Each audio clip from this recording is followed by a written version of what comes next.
Hello everybody and welcome back to another episode of Keeping Up with the Castle, your news show and discussion on everything Walt Disney World.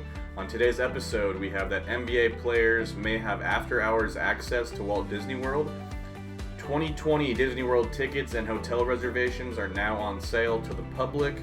We're going to talk about how Disney is cleaning their attractions.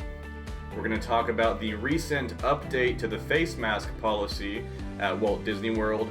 And then Brennan and I kind of together are going to discuss how Disney World is now allowing annual pass holders to book additional park days alongside their resort reservations. So all of that and more up next.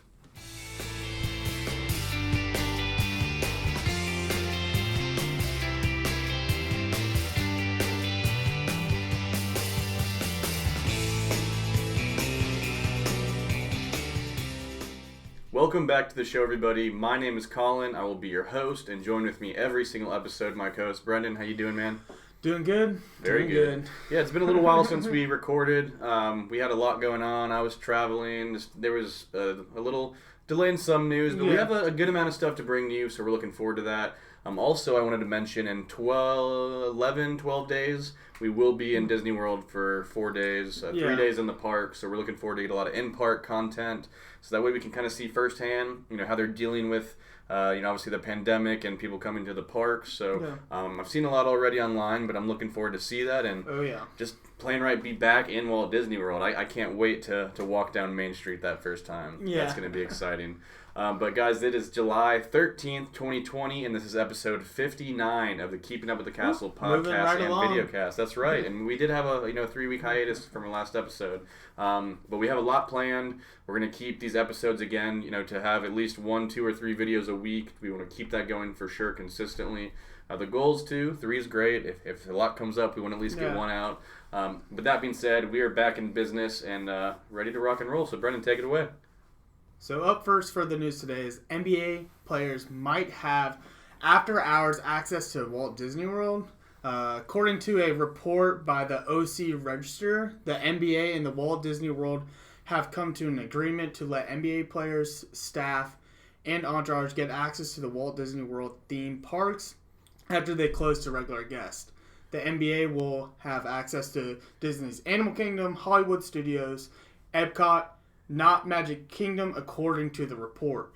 Some of the attractions they would need to be booked ahead of time are access to Expedition Everest, Rock and Roll Roller Coaster, Test Track, and a few others. This is great news for the NBA players, staff, because you are in quarantine. Yeah, they're locked away. I think the season's 3 months long, if I'm not messing that up. No, I think it's about 6 or 7 weeks. It's not that much time. But they're already there. They're already there. You can't even do anything really. They're just doing workouts really and playing games, obviously. Yeah. They're just stationed in their resorts. They eat all their meals there. They have their video games in their rooms. Hotel to basketball practice, back to the hotel. That's all they have now. So that's going to be nice for them to be able to get out. Disney will get it all disinfected and cleaned from the guests from the day. And it'll give these guys a good opportunity to I would think that it's probably going to be open maybe for 2 hours, maybe after 2-3 hours, because it's not that many of them. I would say it's only probably about 1,000 or a couple thousand people. And that includes the staff and entourage and family members that did travel with them. So they'll be able to walk on those rides. Something that we didn't put in here, but the article did mention, I know it mentioned a few rides. There is only going to be about 4 or 5 attractions in these 3 parks open, and they have to make reservations, almost like a fast pass for them to even do them. Yeah. But I think they can do reservations for all of them at that one park they go to that night. Yeah. But that's cool. Essentially just the main attractions, and I think that's nice. Obviously, everyone's going to say they're NBA players. Who cares? They're rich, this and that. Either way, they're stuck in their room. It's almost like a very fancy jail cell. For a while, so I think this is really cool. First up for my news topic today is going to be how Disney is cleaning the attractions. A lot of people have had these questions. I know I was at Universal recently. They're not necessarily cleaning the attractions during the day, just at close, but you have to use hand sanitizer or they won't allow you on the ride. So I thought that was okay, but Disney is going to be sanitizing and disinfecting all the attractions. So all the high touch points and attractions will be disinfected and cleaned every 2 hours. And the attractions will be sprayed and or wiped down with a peroxide multi-surface cleaner and disinfectant that is a 3-in-1 multi-purpose spray. This EPA registered product quickly disinfects in 3 to 5 minutes, killing 99.999% of germs and bacteria, and it also is proven to kill the norovirus in as fast as 45 seconds, which is very similar to the corona. So that's very good news. So after the cleaning is done, they're actually going to, because they'll spray it. I mean, you guys are looking at these photos now. They have the industrial sprayers. Yeah, they have like the bottles. 2-gallon pumps that they just... They'll spray everything down. The seats, the lap bars, the sides of the everything they can that can get touched. And then they'll run the ride empty 1, 2, or 3 cycles. Just so that 3 to 5 minutes. Just so that 3 to 5 minutes can happen, so the disinfecting process, happens properly. And then also, you don't want to sit down in a wet chair full of disinfectant, so it'll dry out and kill the germs during that cycle. I thought Disney would go above and beyond Universal, and that's what kind of they're doing here. Yeah. Even though I think the hand sanitizer would be fine for most cases, but I think they're being extra cautious. I think this is great. I think it will slow down the ride to, just barely. Well, they said in opening day, anywhere from 10 to 45 minutes, depending on the ride and how much they had to disinfect. It took 10 to 45 minutes per ride to close down. They said the average is probably 15 to 20 minutes, but there was some, I think, large-scale rides. Probably, I'm assuming like maybe Pirates or some Splash or something. To disinfect all the different boats and stuff like that. So, it does cause some closures, but again, the capacity is down so low, it hasn't caused issues yet. I think it's great. They still do have hand sanitizer at every entrance and exit of a queue anyways. So, just like Universal, you can still hand sanitize before every ride. But they are full-blown soaking this stuff and disinfecting it every 2 hours. Honestly, I think this is great. So yeah, I think it's perfect. It makes me feel safe, so... Up next for my news is 2020 Walt Disney World tickets and reservation now go on sale. After initially only offering tickets for 2021, Disney World is now selling theme park tickets for the remainder of 2020 as well. Disney had initially announced that 2020 tickets would go on sale later this summer, but it looks like demand for the remainder of 2020 might be lower than expected, prompted Disney to begin selling tickets before the theme park even reopens. Right. So I think that's a good tell for us, because we're going to be there again in 11 or 12 days, and if they open these sooner than they thought, they're not booking up the tickets they expected. So I think it's going to be fairly calm and well spaced and short lines.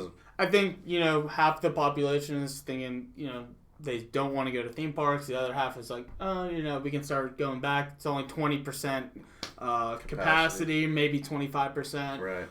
So I think this is fun. Yeah. Yeah, no, I mean, I'm glad it happened. It's the only reason my girlfriend Audrey's coming on the trip now, because I thought we were SOL, but then I was able to get her a ticket, so she's coming now. So this is great. A lot of you don't know this yet. You can now buy tickets for... July is booked up, actually, for the most part. Yeah, they said July was booked up as a couple days ago. For pass holders specifically only, but there's a few spots for regular tickets left. But August, September, October, November, December, there's eligibility. So I think that's great.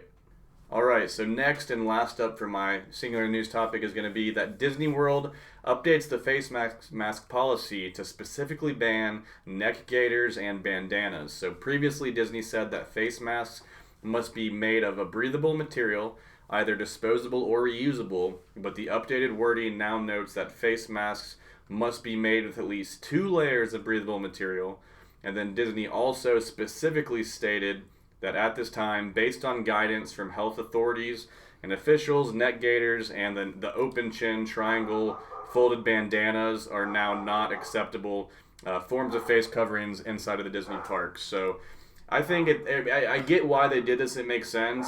I was a fan of the gaiters. They were by far the most breathable. However, that's probably because they are not the most safe. So I understand the bandanas. Yeah, it's and open. I do understand the neck gaiters because it is not it's not a double layer or even triple or quad. Yeah, it's very thin. Yeah, and that's why it's the most breathable. Right. But I think this is just. You have to listen to them. There's nothing that we can do. We all knew then really the neck gaiters and bandanas, and even some of the face masks don't even do anything for this. For at least getting it. I think even the gaiter, it does help, the spread a little bit because the droplets maybe aren't all going through. But the gaiter was nice. You can still use it at Universal. It kept my neck cool. It was breathable. But you now cannot wear those to the Disney parks. I know some people...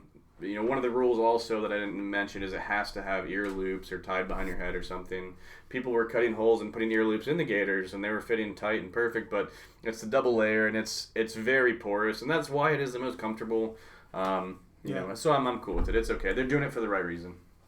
All right, guys, so now time for our discussion. It's pretty much just a news topic, but I think it's very vital information, especially if you're a Walt Disney World annual pass holder. So Disney World is now allowing annual pass holders to book additional park passes alongside their resort reservations if they already had park passes made. So now annual pass holders staying at Disney resorts and other select hotels with valid theme park admission are eligible to make theme park reservations for each day of their stay.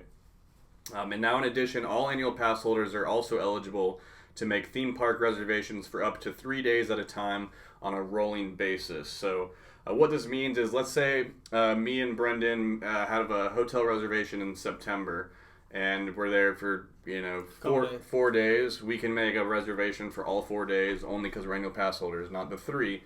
But we can also have 3 regular reservations in October already scheduled for 3 random park days. Yeah, and I think this makes sense, and because why wouldn't I be able to... With a pass. With a pass.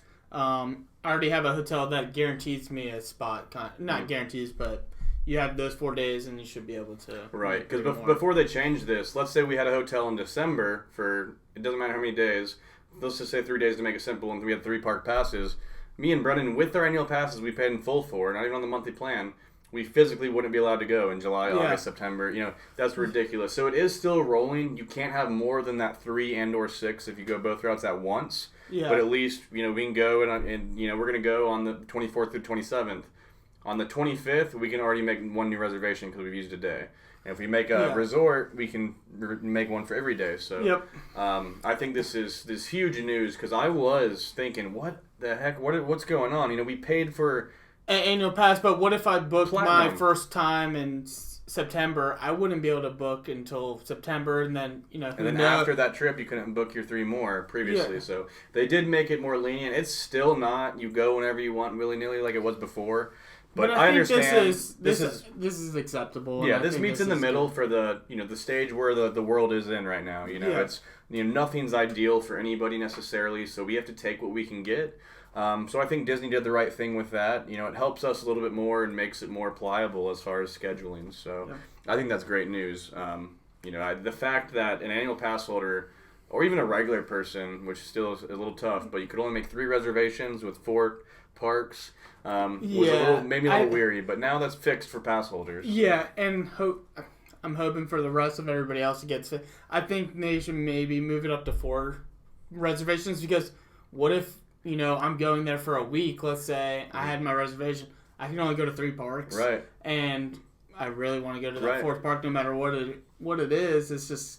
I think that's kind of ridiculous. It's tough. But I think they expected to be much busier with the reservation system than they are. Yeah. So I think they'll even change it in maybe a few weeks or months for at least in 2021 for sure. I think for the regular ticket holders.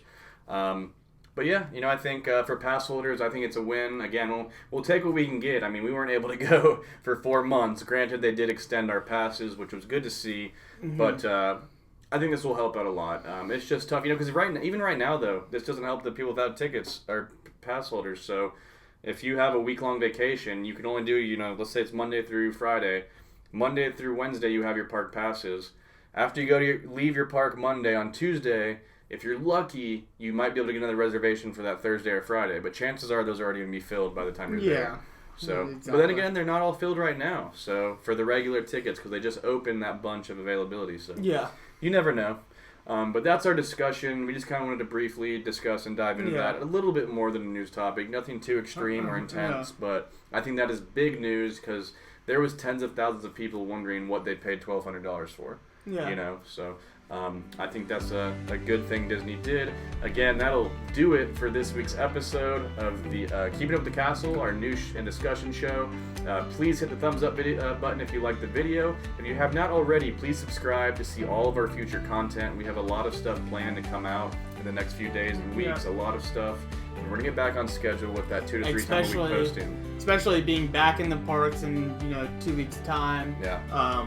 we're doing a lot of dining reviews, so expect a lot of those coming in the near future. Dining reviews, vlogs. We love those. We love eating. I love eating, and I am so excited. I got a small taste the other week, a couple weeks ago in Disney Springs, but we're going to be actually in the pearly gates, and boy, am I excited. So again, thank you so much for following along. If you're still with us, take care, and we will see you next episode.